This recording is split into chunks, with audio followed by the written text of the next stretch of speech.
out of my house. I'm trying to leave this town.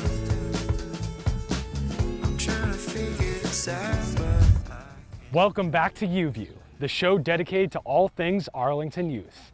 I'm your host, Sam Dieringer. Hello, and welcome back to A-Town Scoop, the segment where I chat about all things Arlington youth news. And today, I'm decided to go outside. I got a cheat sheet with me too because there is a lot of news to cover this week. Without further ado, I'll get right into it. I don't know about you guys, but you remember the Lime bikes craze in Arlington? Remember when those Lime bikes were scattered all up and down Mass Ave, in tunnels, in ponds, on rocks? You get the point. Well, now that those are gone, there's actually a new bike craze coming to Arlington, and these are blue bikes. Yes, the town is looking to join other towns to establish shareable bike ports scattered throughout East Arlington and Arlington Center that are going to be used by the public in general. And currently, the Arlington government is looking for our input. Below, I've shared a link to a survey where you can input your favorite locations in Arlington where you want these shareable bike ports to be. Also, you can read more information about the project and everything in general about blue bikes. And once that's all said and done, blue bikes will be ready for action.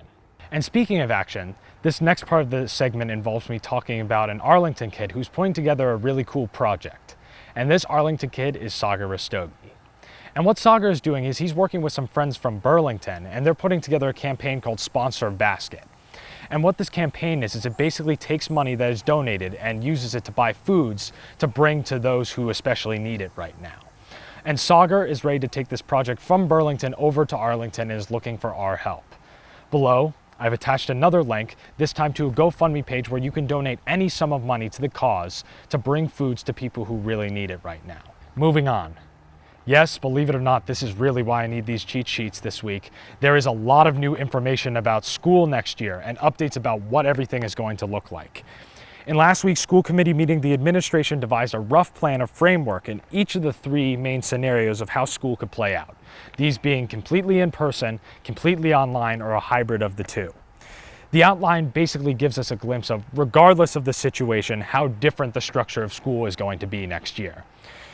80-minute classes, more semester splits, longer transition times, and a complete review community day on Wednesdays are just a small sample of the changes being proposed for the framework of daily school life next year. And yet, there is a third link attached below, and this is the complete plan that Dr. Dieringer attached to everyone. So go check it out for complete information on the latest updates from the school committee. And before we move on to the next segment, I wanted to take a moment to address the banner vandalism incident that took place in front of the high school last week. This incident's infuriating, disheartening, and saddening for everyone, especially all those who've been working tirelessly to promote inclusivity and diversity throughout Arlington. It's a testament of the work that's still to be done in the town and another call to remain together in overall solidarity. Working groups throughout Arlington will continue to address these disparities. And for Student Stories this week, I'm really happy to be inviting on just one of these many groups who have been working to educate and promote inclusivity throughout Arlington.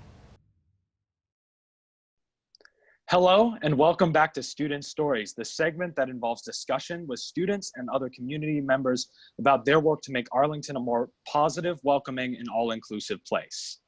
Today, I'm joined with Louisa Baldwin of the Inclusion and Diversity Committee at Arlington High School, and we will be discussing a recent project that she has been collaborating on with other students about the Spy Ponder and concerning the conflict in town relating to the Menotomy Hunter in the high school emblem. Hi, Louisa, how are you?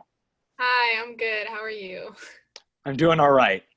So I'm just going to start off this interview today by kind of asking you to state your opinions on the conflict that's going on in town right now. We have really two sides. We have the side that is for keeping the Menotomy Hunter in the high school emblem. They believe that there's history and this is built in the town culture, and the other side believes that it's not so culturally appropriate to have in the emblem. And I want to hear your opinions on the use of the Menotomy Hunter in the high school emblem. Sure. So I've grown up in Arlington, and the Menotomy Hunter has been in use in the town seal and also in the high school the whole time I've been here. I see the validity in the argument about history and saying that it's an important part of the town.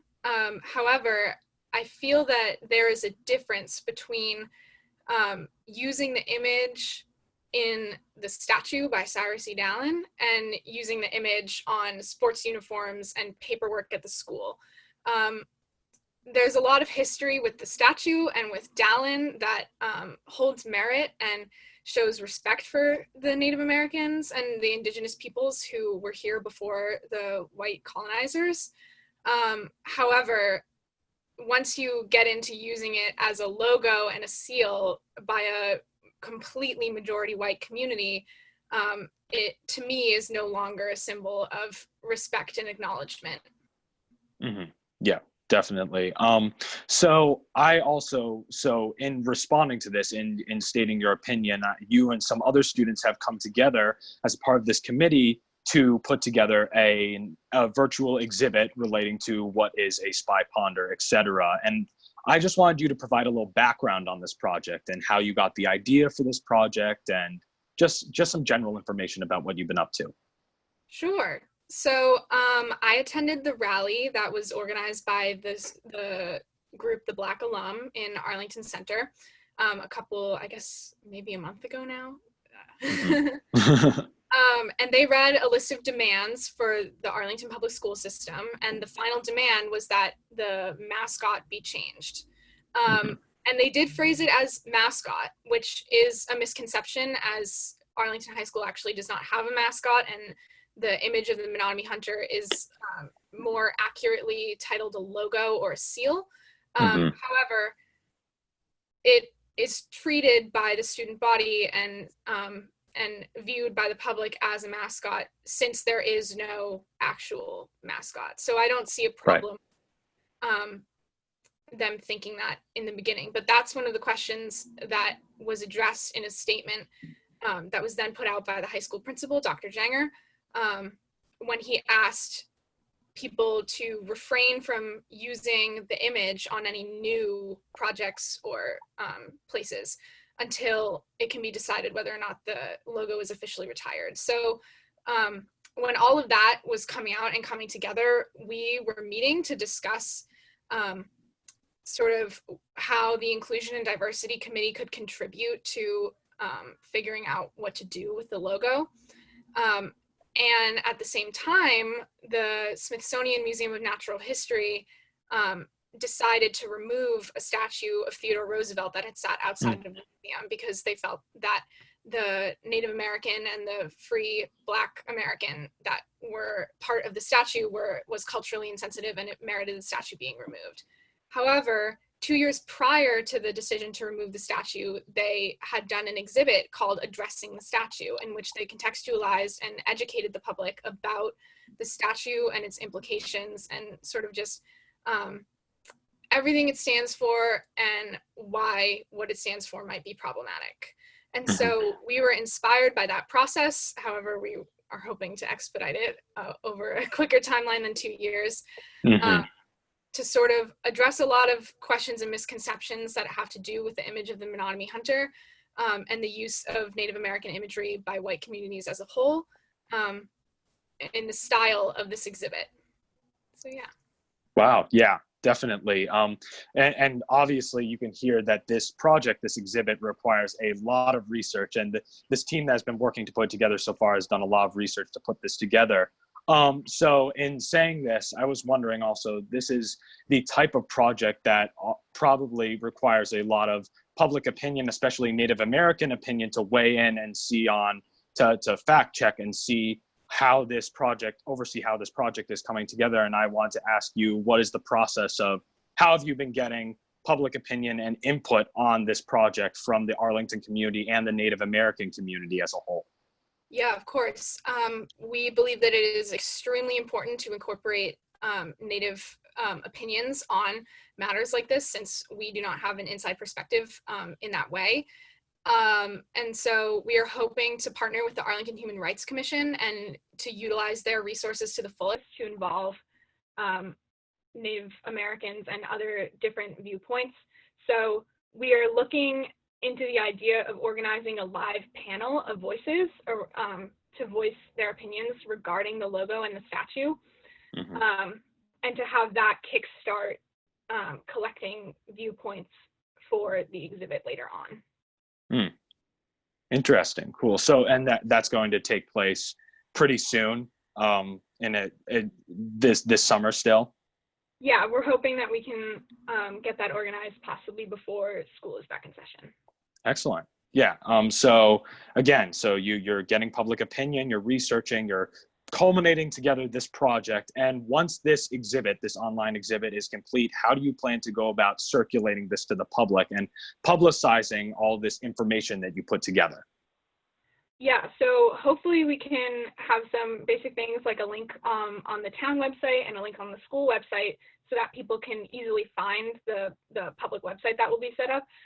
But then we also are looking into creating a QR code type thing so that where the mascot is present and where the Native American imagery is still present in the town and in the school, we can post that so that people, when they're seeing the image in real life, in its context, where it is still being used, they can immediately go to the resource if they have any questions.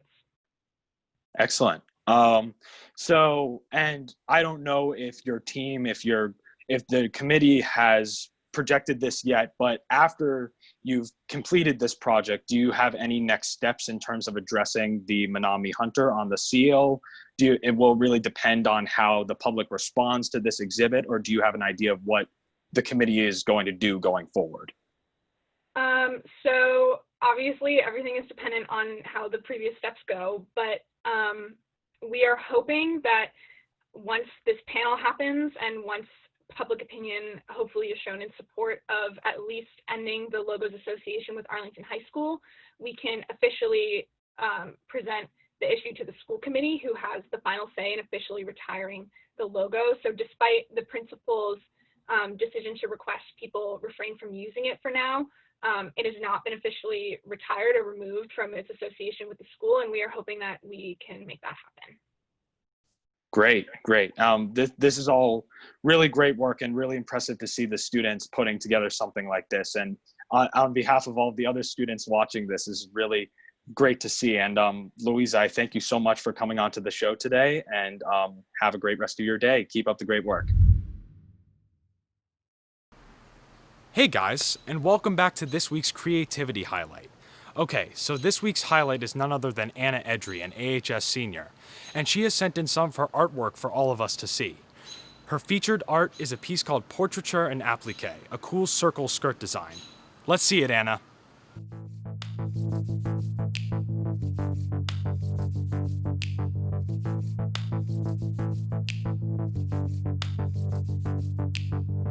I've had some trouble finding the one for me, so I'm taking applications starting at 6'2" or 3. Hold me in your arms and maybe I'll feel average height. We can spend a day together, maybe more than. Welcome back to Pop List, the segment where I recite your favorites of a given pop culture topic and then throw them majestically into the air. Today, we're here at the Arlington Res. It's a scorching hot midsummer day, and we are going to recite your favorite summer songs. Here we go. Color Song by Maggie Rogers. Disco by Surf Curse. Bleak by Opeth. Someday by The Strokes. Feels Like Summer by Childish Gambino. Tongue Tied by Group Love.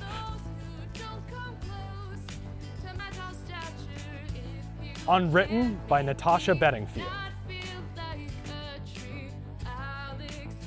Honey Body by Kishibashi. Break My Heart by Dua Lipa. Take It Easy, the Eagles version. Rain on Me by Lady Gaga and Ariana Grande. Surfin' USA by the Beach Boys. And Watermelon Sugar by Harry Styles.